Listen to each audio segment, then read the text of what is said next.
Bismillahirrahmanirrahim. Assalamualaikum warahmatullahi wabarakatuh.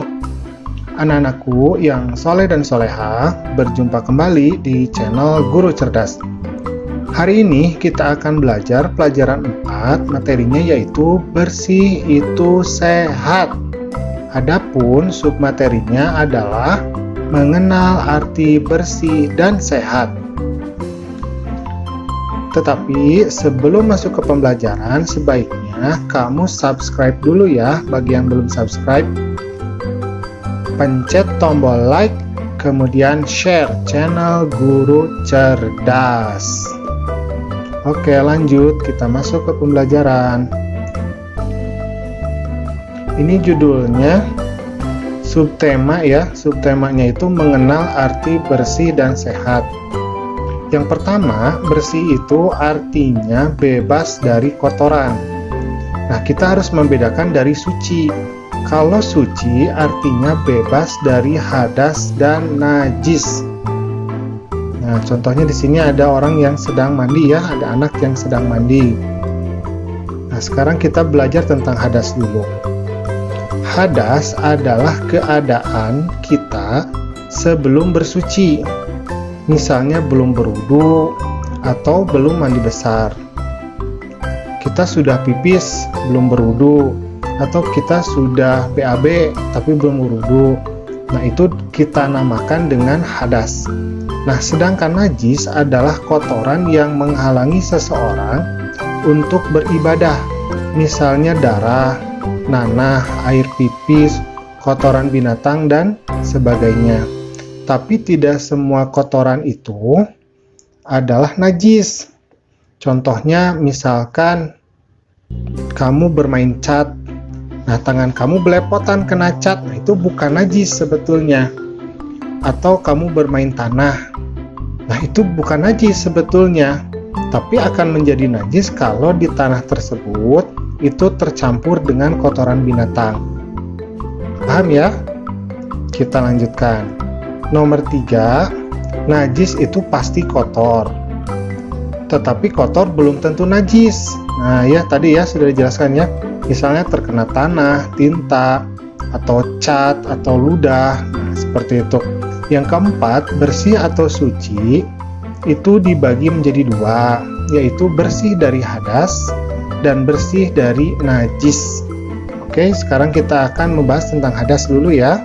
Hadas itu terbagi menjadi 2. Yang pertama adalah hadas besar, yaitu hadas yang harus disucikan dengan mandi besar.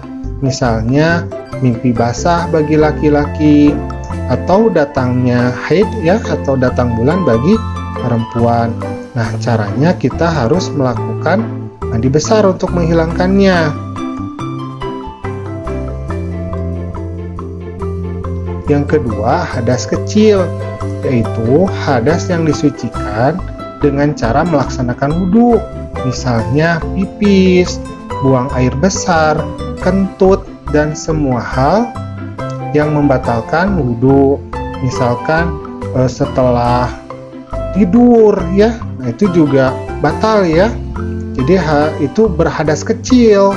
Nah, ini contohnya ya, anak sedang berwudhu ya.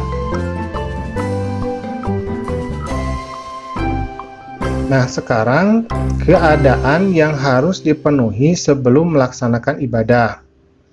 Yang pertama, tubuh itu atau badan harus bebas dari hadas dan najis.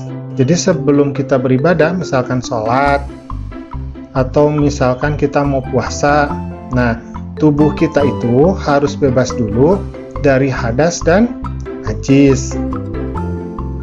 Kemudian, yang nomor 2, pakaian dan alat sholat juga harus bebas dari najis. Karena itu, kalau misalkan pakaian kita terkena najis, itu harus kita bersihkan. Yang ketiga, tempat juga harus bebas dari najis. Misalkan di masjid itu, kadang-kalanya misalkan ada kotoran, bisa kotoran cicak atau kotoran tikus. Nah, itu harus kita bersihkan dulu. Atau misalkan menempel di sajadah juga, itu harus kita bersihkan dulu. Nah, sekarang kita akan belajar tentang anggota-anggota tubuh yang harus kita bersihkan. Yang pertama, badan harus dibersihkan dengan mandi teratur. Minimal itu 2 kali sehari, ya. Kemudian yang nomor 2, kuku yang panjang. Nah, ini juga harus dipotong. Kenapa? Karena apabila kamu memegang benda yang kotor, misalkan semisal tanah, nah bisa jadi tanah itu menempel di sela-sela kuku kamu. Nah, itu bisa termakan oleh kita dan itu bisa berbahaya bagi kita, bisa menyebabkan penyakit, ya. Yang ketiga, menyikat gigi secara teratur. Jadi setelah makan pagi dan sebelum tidur. Cara menyikat gigi yang benar itu dari atas ke bawah, ya, bukan menyamping. Yang keempat, biasakan selalu mencuci tangan.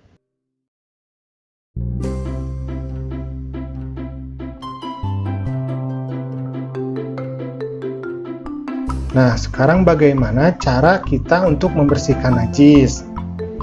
Najis itu dibagi menjadi 3, ya. Ada najis ringan, najis sedang, dan najis berat. Yang pertama, untuk najis ringan, misalnya pipis bayi laki-laki yang usianya kurang dari 2 tahun, cukup dipercikan air saja. Tapi ini hanya berlaku untuk bayi laki-laki saja, ya. Yang kedua, najis sedang. Nah, untuk najis sedang dibersihkan dengan air sampai kotorannya hilang, yaitu dari baunya, dari rasanya, kemudian dari bentuknya, zatnya, ya. Yang ketiga, najis berat, misalnya jilatan anjing atau sesuatu yang berkaitan dengan babi, ya. Nah, itu harus dibersihkan dengan air sebanyak 7 kali. Nah, salah satunya harus menggunakan tanah.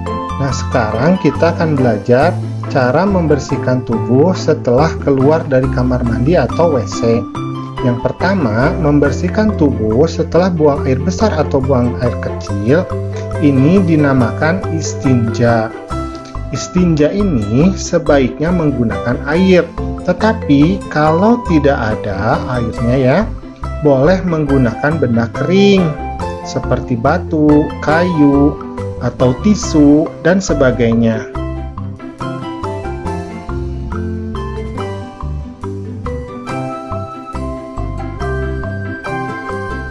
Yang ketiga, sebelum masuk dan keluar kamar mandi, biasakan untuk membaca doa.